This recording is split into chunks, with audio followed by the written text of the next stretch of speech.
What's up, Roxstars? It's Rox, and I am coming to you today with a review for Love and Hip Hop New York, Season 6, Episode 1, you guys. So, New York City, the place where it all began. Did you guys realize that Mona has backed out of doing the introduction for the show? Yes! That was Yandy's voice, and I was just like, oh, Mona done passed the torch. Okay, Mona, I see you. Mona say she gonna just, she gonna now operate fully from the background. She don't do the hosting gigs no more. Now she don't even do the voiceovers anymore. New York promises to give us all the fucking niggatry that we require this season, you guys. They got a bunch of new people that are actually placeholders on the show. Okay, they was in the opening credits. I was like, oh, okay. Yeah, they jumped right into the foolishness, you guys. So just like they did, we gonna jump into this review. Let's get to it, shall we? So Remy Ma has made it to the silver screen, and good for her. I bet you while her ass was in jail for those 6 years, 4 months, and 5 days that she didn't think that she would be on TV, but look at her now. Remy Ma tells us that, she was in jail for a so-called tiff between supposed friends. I was like, bitch, if you call shooting somebody in their fucking stomach a so-called tiff, then okay. Remy Ma was definitely about it back in the day, and I liked her before she went to jail. I like her now because I feel like jail, like it does a lot of people, it either fucks them up even more or it matures them. You get in jail, you got a whole lot of time to fucking ponder life and all your choices. So it looks like Remy Ma, at least from what we can tell from the show, has taken what has happened to her and is ready to make some really good changes for herself. Now she's married to Papoose, and you guys know that they got married while she was in jail. Papoose is the signature ride or die husband, and Papoose don't want no foolishness. Look, he lost his girl for all them years. He is not willing to let her mess up again. Okay, she's got a strict curfew. She can't be hanging out and having a good damn time. So he's sort of like the warden, like, we gotta go as soon as she finishes a performance. Remy don't like that. I would imagine that if you've been in jail for 6 years, 4 months, and 5 days, that it would be difficult to have somebody tell you what to do once you get free. I get it. Papoose is just trying to be the conscience that she needs, okay, to keep her in line, and good for Papoose for that, okay? We need that sometimes, but I also feel like, Pap need to just kind of relax, chill out, loosen the reins a little bit. I think she realizes that she doesn't want to fuck it up. She's got a lot of good things going for her right now. So all she's saying is, when I finish my performance, I don't need you coming and telling me what to do. It's just like being in jail all over again. And he was just like, when she was in jail, he was in jail as well. And she was just like, no, it's not the same. And he was just like, yes, I was in emotional jail. Okay, I hated to see you suffer. Look, there is no way that you can compare an emotional jail to somebody who is physically and emotionally in jail. You in emotional jail, Pat, but you free. So you can still go and do as you please. You just tormented mentally. Imagine being somewhere where not only are you not able to get out and do, but people are telling you when to shit, when to eat, when to sleep. You don't have any control of your life. So yeah, when I compared the two, I think that Remy had it a little worse than Pap. So she's just like, cut me some slack. I'm not going to make the mistakes that made me land in jail in the first place. But I need you to kind of get off my back a little bit. So Papoose agrees to do that. Not only does he agree to do that, you guys, but he also wants to start a family. They meet each other out for lunch one day, and he gives her a present, and it is a picture. It's a little baby doll. A little baby doll, you guys. He tells her that he's ready to start this family, that they agreed they would start a family once they got married. And she was just like, yeah, I know we agreed to start a family, but I was not having no baby in jail. Was not going to do that to my child, myself, or my husband. So that was really cool of Remy Ma. She was just like, priorities. Now that I'm out of jail, I ain't really trying to be waddling around just yet, okay? Especially if she's trying to get her career back off the ground, even though she didn't really say that. So I don't really know what exactly Remy Ma's direction is right now. She has the stars of a big, beautiful, dazzling princess fairy tale wedding, because like I said, they got married on the phone. That has got to be the least romantic way to do it. So she tells him, I'll make a deal with you. If we have our big beautiful wedding this year, then I will have a baby for you next year. Okay, so Pap is like, done.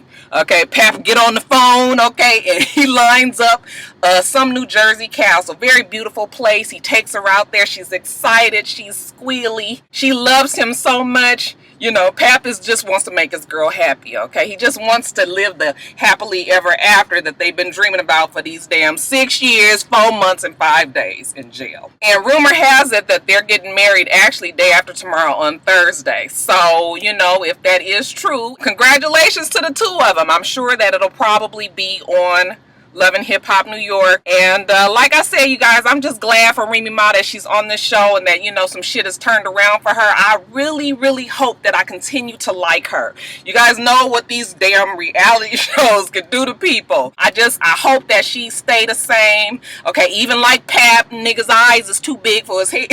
You know, when you look at them, they not fish eye or bug eye or nothing, but they just huge. I need Pap to take a little, you know, I just need Pap to just relax, bruh.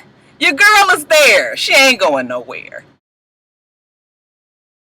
Now, Yandy and Mendeecees, you guys, they're married. We already know that. We saw the wedding. They're happy. Life is good. Okay, they're both making good money. Yandy feels like it's time to move the family in an upward and mobile direction of getting a new home. And all of this would be okay if we didn't have this looming case hanging over their heads. You guys know Yandy. Yandy refuses to see reality when it comes to her relationship with Mendeecees. She just kind of prefers to just go full steam ahead, kind of turns a blind eye to all of the damn darts that's being thrown at them. Mendeecees' trial is a for real deal. It's not no little bit of, you know, reality show. Motherfucker ain't been paying no damn child support. It's a drug charge. Mendeecees doesn't want to buy a house because he's pleaded out. He's like, Yandy, you already know I'm not going to buy a house. I'm not going to leave you a struggling single mom, you know, trying to handle the bills and trying to take care of the kids. I just can't do that. You guys, I really, really like Mendeecees. Mendeecees has come a long way. You guys remember when they first brought him on, he was an ass. He was still hanging out with Jewels. Is that his name? Jewel Santana? His priorities wasn't there. To see Mendeecees go from where he was to where he is today, it just makes me like him. People compare his situation to Apollo, but the difference between Apollo and Mendeecees is Apollo never seemed remorseful for the shit that he's done, okay? His kind of approach was always just like, oh, well, I gotta go to jail because I got caught. And Mendeecees, to me, has always been the one that has owned up to what he's done, kind of just was like, you know, I fucked up, made some bad choices growing up, even as an adult, and now I gotta pay for what I did. You know, sometimes all people want to hear is a sorry. Not that he owes us a sorry, but it makes things easier to understand when, you know, people know that they've done wrong and they have to pay the piper. So that's the difference between Apollo and Mendeecees for me. So that's why it's hard for me even to see Yandy, you know, even with her blinders. Okay, she says she can't live her life that way. She knows where he's supposed to be, honey. We can do the shoulda, coulda, wouldas all the time. The legal system is that ass is going to jail. So, you know, once Mendeecees meets with his lawyer, it's worse than he thought it was. He sits down with Yandy and he's telling her, like, I met with the lawyer and, you know, we had, it's arranged from 5 years to 20 years. Okay, I guess he thought the plea was going to give him some leniency, and maybe it did, because if you had 20 years and we all know that he got 8 years, then, I mean, 8 is a whole lot less than 20, but fuck, 8 is a whole lot more than 5 when you're talking about being in jail, okay, and away from everybody that you know and love and your regular life. So, yeah, when he was telling her that and she started to cry, I was just like, well, finally, you see what's happening. And I'm sure it's for TV, but I still feel like Yandy has just been operating her whole life without, you know, even worrying about what's going to happen there. I mean, part of it, you got to admire people that still have the faith that everything is going to work out. But you know what? Even God is there for people that got to pay the piper. God hasn't left Mendeecees because he did wrong, but you got to pay for what you did. You know, I just, I feel so sorry for them. I know people are going to be like, well, that's what she gets. She's stupid. You know, she did this. She had kids with them. Yeah. All of the things that she did was not probably the best idea, not the best choices. But you know what? Yandy is a grown woman. She lives her life the way she wants to live her life, and none of us need to even worry about it. Them her kids, And I've told you guys before on top of the blogs, whatever happens with that family, okay, it's going to be on Yandy and Mendeecees. So everybody else don't have to worry about it. But yeah, you guys, I just hate to see it happen, especially the Mendeecees. You guys know he is dear to my heart. Bitch, listen. These motherfuckers ain't gonna stress me the fuck out this season. I promise you, Tara and Peter and Amina, that we ain't gonna... Mona, bitch, you ain't fixing to do it to me this year. When I saw them two motherfuckers in mattress, okay, these motherfuckers wasn't even in bed. I said, well, damn, I know Tara is at least good for a goddamn box spring and a frame. Okay, how you moving somewhere else? You still ain't got no damn bed. And don't tell me that that bed hadn't been put together, because that shit wasn't even leaning up against the wall in the room or nothing. Had the nerve to put a fucking comforter on that bitch. I said, ain't this some shit? When he flipped that thing over in Tara's face, I said, oh, the fuck no. Here go Tara with her educated and, overly clipped tones. Bitch, you ain't fooling me. You stupid. I hate talking about women like that, but Tara's gonna bring it out of me. I promise you. Here she go. I moved closer to Peter so that he can be... I know it sounds like Mimi, but, the bitch say she moved closer so he can be a daddy to his kids. Bitch, do you know that it's plenty of daddies that drive across town? These motherfuckers might even live in a different state than they damn baby mama just to see their kids. You mean to tell me that you had to move in the fucking... Okay. First of all, they just say closer. We got Peter. He's smug. He come telling us, that he know he made some bad choices, but he want to be a better person. I always am for people who want to be a better person, but you can't keep making the same fucking mistakes and expect a different outcome. So the nigga leave Tara's house. He walk his ass on down the hall. He pushed it down the elevator. You thinking that the nigga is gonna drive off somewhere and get to his place with Miss Amina, but no, that ain't how it go. This nigga go down a few floors to the 7th floor, walk down the hall, and now he in the... Okay. Really, Mona? Y'all doing it like this. And of course, it's the same old spiel with Amina. Where have you been? You haven't been home. When you do come home, you sleep on the couch. I said, don't that sound familiar? Ain't that the same spiel that he told Amina when he was still with Tara? Why the fuck Amina's stupid ass can't realize that he's giving, he's recycling the story? I know it might be for TV, but still, they want to act like the shit is real. I'ma act like this shit is real too. And then even Amina starts with the, she's trying to make this relationship work for the sake of Corey.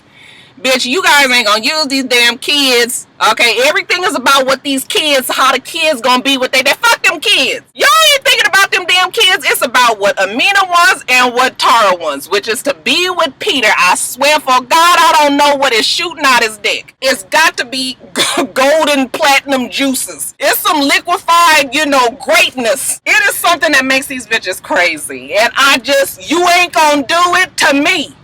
Okay, look at me screaming and carrying the fuck on. Stupidity at its best. Stupidity at its best. Now, Yandy is back on the management track. She says that everything that's happening in her life makes her want to focus on her career more. So she goes to the studio to hear Young B. Does the name sound familiar? To some it might, because Young B was the singer of Chicken Noodle Soup. Chicken Noodle Soup. Y'all remember that song back in the day? 9 years ago, actually, to be exact. Young B had a hit, Chicken Noodle Soup, and then she fell off the scene. Young B tells us, and Yandy, that the reason why she hasn't been around for 9 years is because right before the song came out, her brother, who was her biggest pusher, who was really her whole team, died. So that means that she got off track. She felt like she didn't have anybody in her corner, sat around and did nothing. I was like, bitch, what that mean? Okay, maybe she worked at Macy's, y'all, assistant manager, stock, whatever, something like that. But Yandy was just like, well, I understand, life happens, okay, but unfortunately 9 years, shit has changed in the rap game immensely. We have got to rebrand you. That means that we've got to see what you have. Are you able still to do this? Young B say, yeah, I'm able to still do this. Okay, so Yandy says, okay, well, look at here. I got this homeboy, DJ Self, you know him. And she said, yeah, I do. He said, okay, well, he having a cipher. He wants all of the female hottest rappers to come out and partake. And Young B was like, ain't no problem. Ain't nothing to it but to do it. I will be there and I will show him. You will not be disappointed. I will kill this cipher. Child, Mo and Lexi, okay, these two is like the fucking Ren and Tien from Brown Sugar. You guys remember the damn hip hop Dalmatians? These motherfuckers finish each other's sentences and shit. I said, ooh, they is a lot. Mo and Lexi, okay, or should I say, you know, hey, what's up? I'm Mo Money and I'm Sexy Lexi, better known as BBOD. Bad bitches on deck. There was a whole bunch for my senses. I was like, shit, I feel like I need to take something to just kind of bring that shit down, because child, they was a lot. Y'all New York girls crack me the hell up because y'all be whored all the time. And I'm trying to figure out really if Mo is overcompensating because Rod tells us that she comes from money. Okay, they actually are on her family's yacht on some lake out there in New York, okay, river, whatever the fuck it is, okay. I don't need nobody, correcting me. I don't live in no fucking New York. I don't know where to work.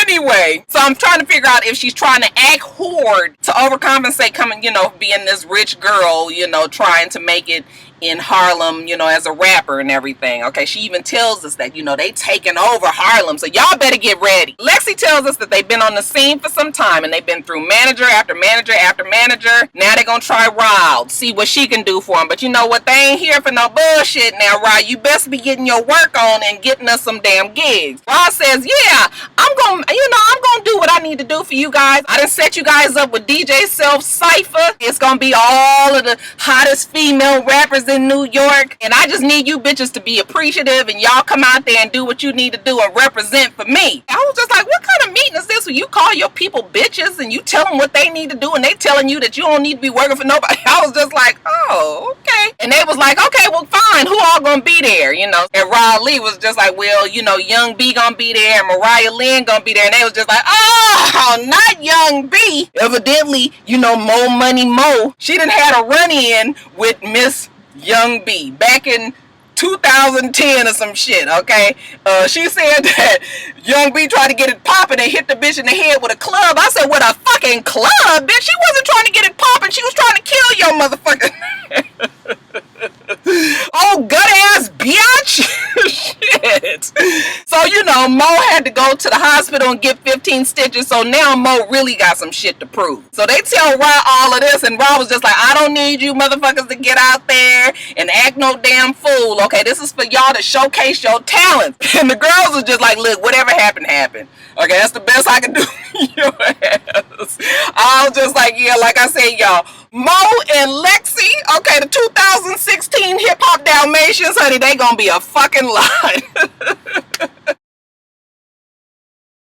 All right, you guys, DJ Self, this motherfucker's yelling like he is in the studio all the time. I'm DJ Self and I'm winning. That means that I'm good and I'm winning. I was like, nigga, I'm gonna need you to bring that shit down, okay? But he say he hot. Everything that hot run through New York run through him, okay? He got 105, he got satellite radio. DJ Self is where it's at. Is that true, New York people? Anyway, like I said, he didn't pick the hottest female MCs in New York to participate in this cipher, and he just so happens to have one of them in the studio with him today, and that would be your girl Mariah Lynn. Mariah Lynn say she about to give everybody a run for their money.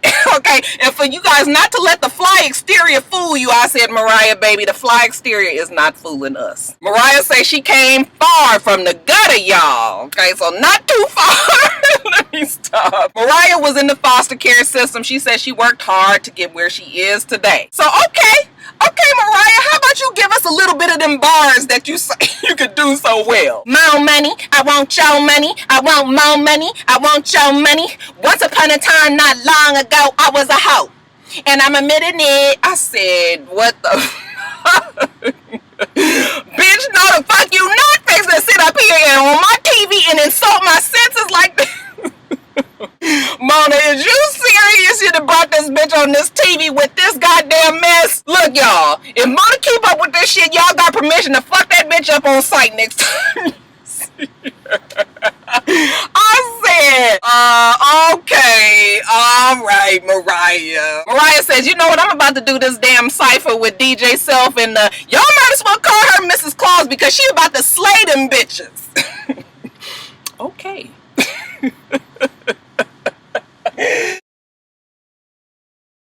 Now we get to the Cipher. DJ Self, he's still screaming, okay? He got the hottest female MCs in New York City. He got Ren and 10, okay, better known as Bad Bitches on Deck, also known as Bum Bitches on Deck, at least as far as Young B is concerned. Your girl Young B is there. And then we also got self-proclaimed hoe Mariah Lynn. And it almost seemed like a battle rap, not necessarily a cipher, because BBOD was coming for Young B's neck. It was braggadocious. Okay, they do what rappers do. Okay, talk real bad about the competition. Mariah Lynn get up there and do whatever the hell she do, and then Young B get up there and do what she do. Now, of course, Young B is the most talented of the group, but I still need to hear a little bit more of what Young B can do. Now, did I tell you guys that Yandy was there, Rich was there, okay, without a mention of LA, Hollywood, okay, Moniece, none of them, okay? As a matter of fact, he lets us know that, you know, him and Mariah Lynn, they used to fuck back in the day, and he could tell that she ain't came too far since then. I said, well, damn, Rich.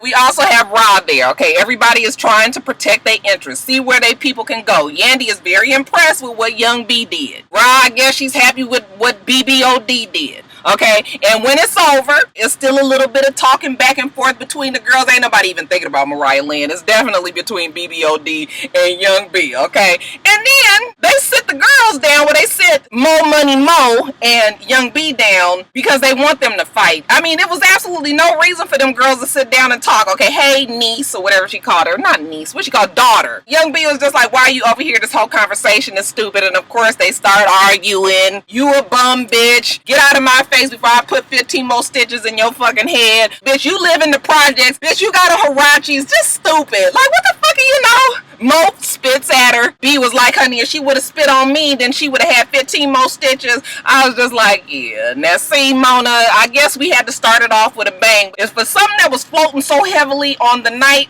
Okay, it looks like Young B might have messed it up because Yandy was like, I ain't here for no mess of drama. Ra was just like, I gotta get these girls out of here and made a fool out of us. I don't know why Ra even wasted her time to begin with. Them girls was a lot before y'all even stepped off that damn boat. Everybody is trying to take over this title of, you know, the Queen of Harlem. Your basic hood bitches, okay? I just wanted everybody to fucking settle down. Alright, you guys, let me get off of here. You guys know what is so funny. Yesterday, I was so hyped up doing that damn Real Housewives of Atlanta review, and I thought it was from the food, but then after I was editing, I realized that I had a fucking grande coffee from Starbucks. That shit had me going all day long yesterday. Even when I got home, my husband was too through with me. I mean, I know I got on his nerves. He was like, what the fuck is wrong with you? I couldn't even go to sleep. Like, that Starbucks coffee, I swear it got crack in it. That's why I don't fuck with Starbucks. Okay, so it wasn't the food, because I was like, usually when I eat, that's why I don't eat before I do my videos, because food makes me sleepy, makes me lethargic, and I'm not able to keep track. So it was a weird, you know, reaction. Like, I was like, what y'all done sprinkled in this Korean barbecue? Anyway, you guys, let me get off of here. Make sure that you rate, comment, and subscribe to the channel. I'm itsrox. The channel is for itsrox, and everything else I do will be in the bottom bar. Alright? Alright, so I hope that you have a wonderful, wonderful rest of your day, and I plan on doing the same. Until next time, Roxstars. Bye.